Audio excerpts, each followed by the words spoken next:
Okay, I'm doing a Thursday live. Thanks everyone for sending me some emails and some thoughts and questions. This was a bike I talked about last week. It had an oil leak in the spark plug area. The customers just bought it from a shop. Look, this is some of the equipment we use here. This is a snap-on product.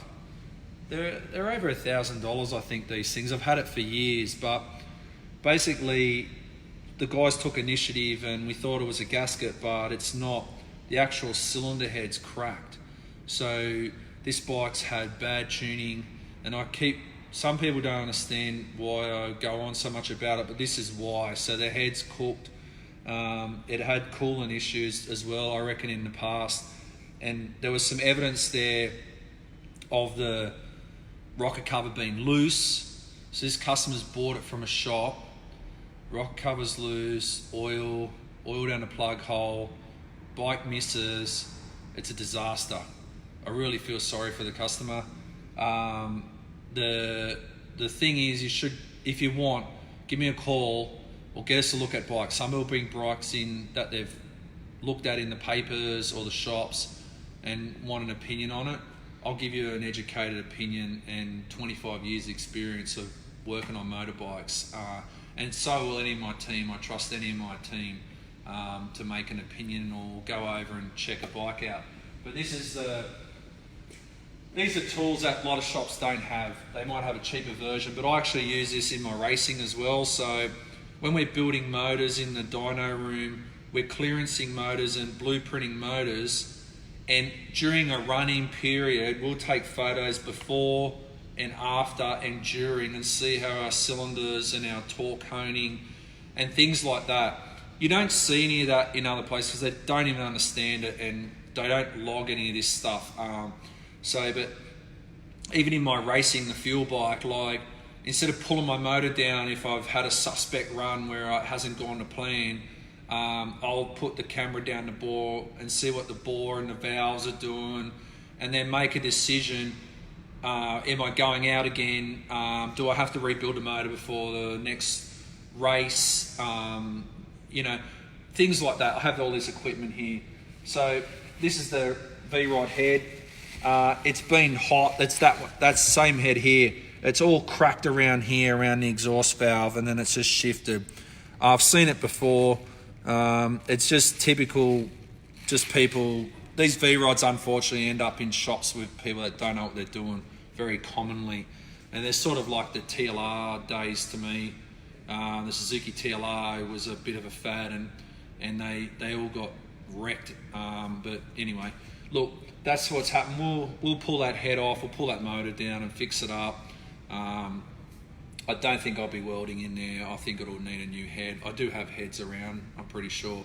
But just, if you could follow me over here, this bike's from Tasmania. It's getting an engine built.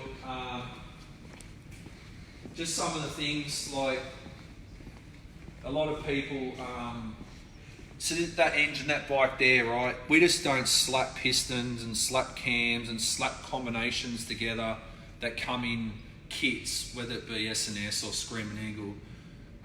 The pipes and heads and the year models and the weight of the bike and what they're doing varies so much, and the cylinder head's really important. So it comes down to this power flow section here. The seats are being cut. I'm just working out a CC for the combustion chamber now to suit this cam.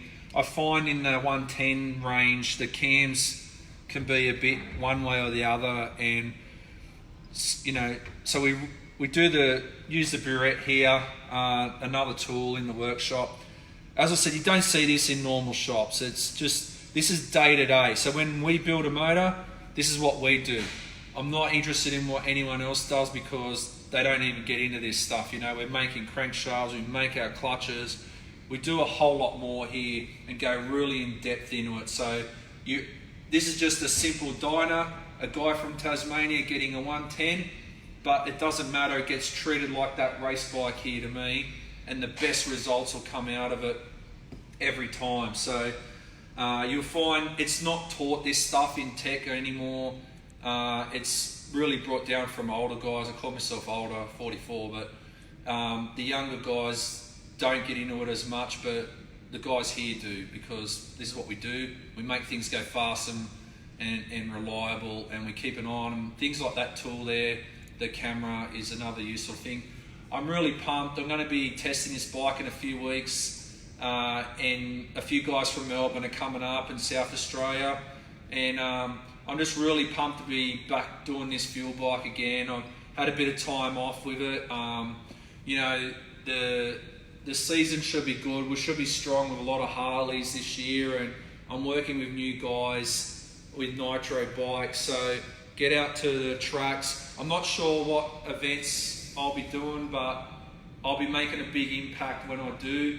As I said, I'm just dialing in some cams, new cams here on the bike. I wasn't talking about the bike today, but this is stuff that you don't see at your normal shop, you know, so dialing in cams and setting up different cams for different engine combos. This is, you know, 1,000 plus 2,000 horsepower engine, and we're still looking for power. So that start cart there's got over 250 foot-pounds of torque, so it's got more torque than an average road bike or any high-performance bike. So never messing around, and you only pay for what you get for. There's a little bit of banner on the Facebook. If you bought a bike and you can't afford it, it's not anyone else's problem. If you feel like going to a shop with kids and no insurance and all that, and V-rods and working on the floor, go there.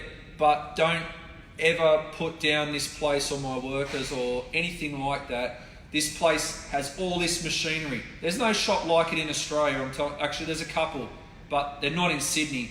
I've got some really good friends, Dom, Cal, a few others who are real honest businessmen. There are honest businessmen and good tradesmen around, but the Facebook ones and the hype and the gold bikes, that's nothing, honestly. It's just easy stuff. That's, you know, very easy stuff.